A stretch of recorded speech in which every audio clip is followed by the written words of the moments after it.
আপোনালোকে এই ভিডিঅ'টো যদি আপোনালোকে সম্পূৰ্ণ ভিডিঅ'টো চাই তেতিয়াহ'লে আপোনালোকে আসলতে অনলাইনত আপোনালোকে কেনেকৈ তীৰ কাটিব পাৰে তো সেইখিনি কথা আপোনালোকে বুজি পাব আৰু দেখিবলৈ পাব আপোনালোকে কেনেকৈ অনলাইনত তীৰ কাটে আৰু যদি আপোনালোকে অনলাইনত তীৰ কাটিব খোজে তেতিয়াহ'লে আপোনালোকে এই ভিডিঅ'টো সম্পূৰ্ণ ভিডিঅ'টো চাই থাকিব তো তেতিয়াহ'লে আপোনালোকে অনলাইনত তীৰ কাটিব পাৰিব।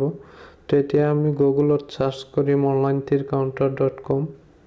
অলপ লোডিং হোৱাৰ পিছত আপোনালোকে চাই আছে এনেকৈ এটা ইণ্টাৰফেচ আহিব আপোনালোকৰ সন্মুখত। আপোনালোকে একেবাৰে ওপৰত যে আছে onlinetircounter.com তো আপোনালোকে তাতে ক্লিক কৰিব। ক্লিক কৰাৰ পিছত আপোনালোকে চাব এনেকৈ এটা ইণ্টাৰফেচ আহিব। এইটো হৈছে onlinetircounter.com।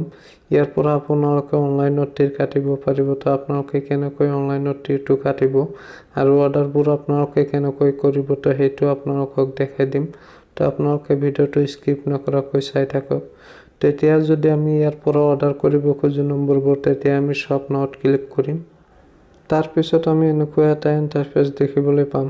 তো ইয়াতে 9 এণ্ডিঙৰ পৰা আপোনালোকে চাই আছে ইয়াতে 9 এণ্ডিং আছে 8 এণ্ডিং আছে। তো আপোনালোকে ইয়াতে গোটেইকেইটা এণ্ডিঙে পাব 9ৰ পৰা 0 লৈকে। তো আপোনালোকে যদি এণ্ডিং কেইটা চাব খোজে তেতিয়াহ'লে আপোনালোকে স্ক্ৰল কৰি নিচফালে যাব। তাৰ পিছত আপোনালোকে গোটেই নম্বৰ কেইটা দেখিবলৈ পাব স্ক্ৰল কৰি নিচফালে গ'লে। তো আপোনালোকে ইয়াৰ পৰা যিকোনো এটা সিলেক্ট কৰিব। সিলেক্ট কৰাৰ পিছত আপোনালোকে 4টা অপচন দেখিবলৈ পাব। আপোনালোকে আসলতে নম্বৰটো ক'ত কাটিব এই 4টা অপচন আহিব।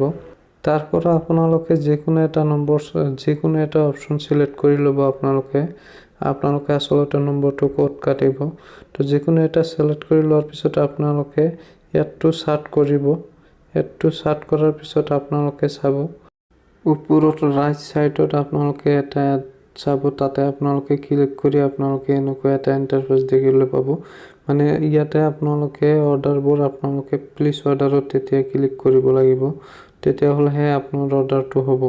তেতিয়া আমি প্লিজ অৰ্ডাৰত ক্লিক কৰিম। তাৰ পিছত আমি ইয়াৰ পৰা আমি পে কৰিব লাগিব। তো আপোনালোকে চাই আছে অৰ্ডাৰটো সাকসেসফুল হৈ গৈছে। হৈ যোৱাৰ পিছত এতিয়া আমি অৰ্ডাৰটো পে কৰিম কেনেকৈ। তো এতিয়া আমাৰ হোৱাটছআপত এটা SMS আহিব। তো আপোনালোকে আপোনাৰ হোৱাটছআপ নম্বৰটো দি কনফাৰ্ম কৰি ল'ব। তো সেই আপোনালোকে হোৱাটছআপৰ SMSত যাই আপোনালোকে পেমেণ্টটো দিব পাৰিব। তো বলক এতিয়া হোৱাটছআপত। তো আমাৰ হোৱাটছআপত এনেকৈ এটা লিংক আহিছে। তো এই লিংকটোৰ পৰা যদি আমি পেমেণ্টটো দিব খোজো তেতিয়াহ'লে আমি ইয়াতে onlinetircounter.com অৰ্ডাৰ ষ্টেটাছত আমি ক্লিক কৰি ইয়াৰ পৰা আমি পেমেণ্টটো দিব লাগিব। তো আমি তাতে ক্লিক কৰিম। তাৰ পাছত আমি এনেকৈ এটা ইণ্টাৰফেচ দেখিবলৈ পাম। তো ইয়াতে 3টা অপচন আছে। আমি এই 3টা অপচনৰ ভিতৰত যিকোনো অপচনৰে আমি পে কৰিব পাৰোঁ আৰু আফটাৰ আমাক পেমেণ্টটো কেনেকৈ দিব সেইটো আপোনালোকক ক'ম। যদি আপোনালোকে পেমেণ্টটো পায় তেতিয়াহ'লে আপোনাৰ হোৱাটছআপত আপুনি পে নম্বৰটো তাক দি দিব আৰু সিহঁতে আপোনাক পেমেণ্টটো আপোনাৰ পে নম্বৰত পেমেণ্ট কৰি দিব। আফটাৰ 30 মিনিটৰ ভিতৰত আপোনালোকে আপোনালোকৰ একাউণ্টত পেমেণ্ট পাই যাব। সেইটো 100% জেনুইন।